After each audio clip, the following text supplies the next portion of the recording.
4 years after the ambush at Vedegaba, the warhawks among the ruling semi-nomadic Bulgar warrior aristocracy got their wish, a new and young Khan eager for war.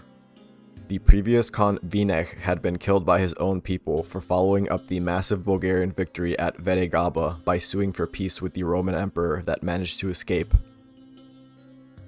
Nikephoros describes the new Bulgar Khan Tletes as a haughty man who yet exhibited the rashness of youth, while Theophanes characterizes him as an evil-minded man who was 30 years old. Khan Tletes showed the belligerence that the Bulgarian warhawks yearned for when, according to Nikephoros, he gathered fighters and overran the Roman forts and villages nearest to him, prompting the Roman emperor to mobilize his forces. The Romans had found the strategy of attacking the northern coast of Bulgaria with forces ferried over from the Anatolian themes to be successful at diverting the numerically inferior forces of Bulgaria. This had worked once previously at the Battle of Markele in 756 with limited success. We are told by Theophanes that Constantine V dispatched 800 Helandia ships to ferry cavalry across the Black Sea and toward the Danube, with each ship carrying 12 horses for a total of 9,600 thematic cavalry. Simultaneously, Constantine V mobilized a separate army in the plains surrounding the coastal fort of Anchialus. This army we can speculate to include the local forces available to the emperor, those being the 5,000 or so elite mounted tagmata, as well as the 10,000 strong army of the theme of Thrace, in addition to local frontier garrisons and any attached Anatolian forces. As for the Bulgarians, Theophanes reports that Khan Tletes recruited 20,000 men from his federates and, quote, after stationing them at the fortifications, made himself secure.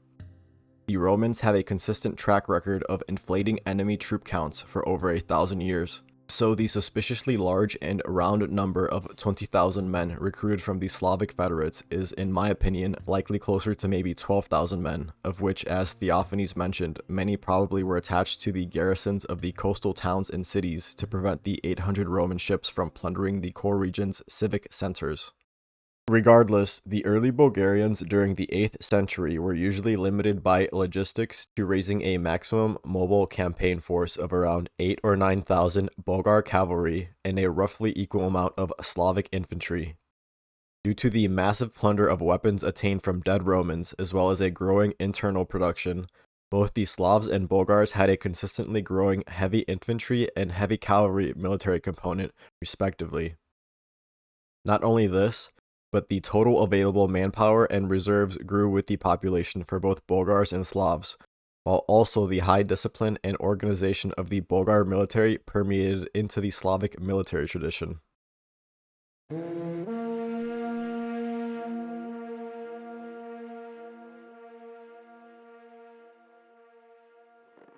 This growing military size, sophistication, and equipment, in combination with the currently war-hungry nature of the Bulgar leadership, may be why the Bulgarian forces felt confident enough to leave their fortified and elevated defensive positions in favor of the coastal plain. Just as the last battle of Anchialus, the Bulgars and Slavs descended from the heights of their old mountain.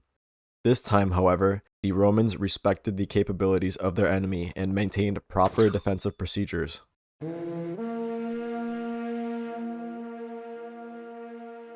For the Bulgarians to order a head-on assault on a fully prepared and numerically superior Eastern Roman army was a giant deviation from the steppe-style warfare that the Bulgars usually employed, based on a bait-and-attack strategy.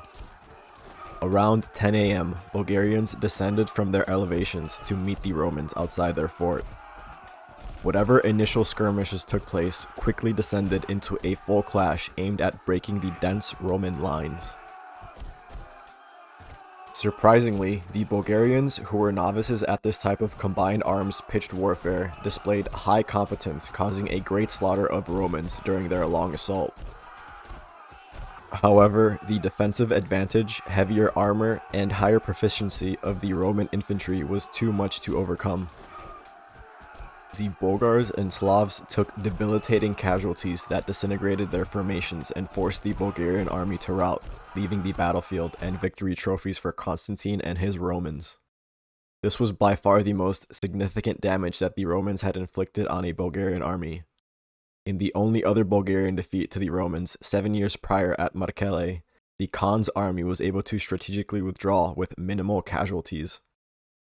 During this second battle of Anchialus, however, not only did both sides suffer wounded and dead in the melee, but the Bulgarians also suffered doubly by losing the battlefield, their wounded, and any killed during the retreat. Although this was limited as both armies were exhausted from fighting from morning until evening.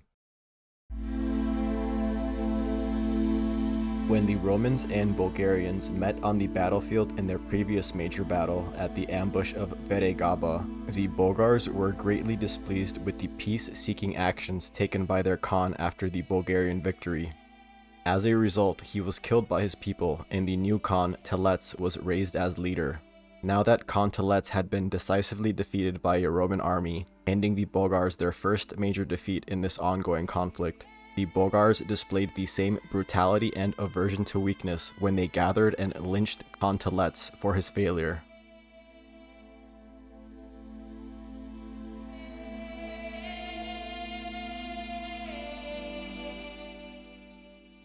If you found this video interesting and want to watch any of the earlier episodes in this series, check out my YouTube and Patreon to catch the story in its entirety. As always, any support is appreciated and is also used to directly upgrade the production quality of these videos in all aspects.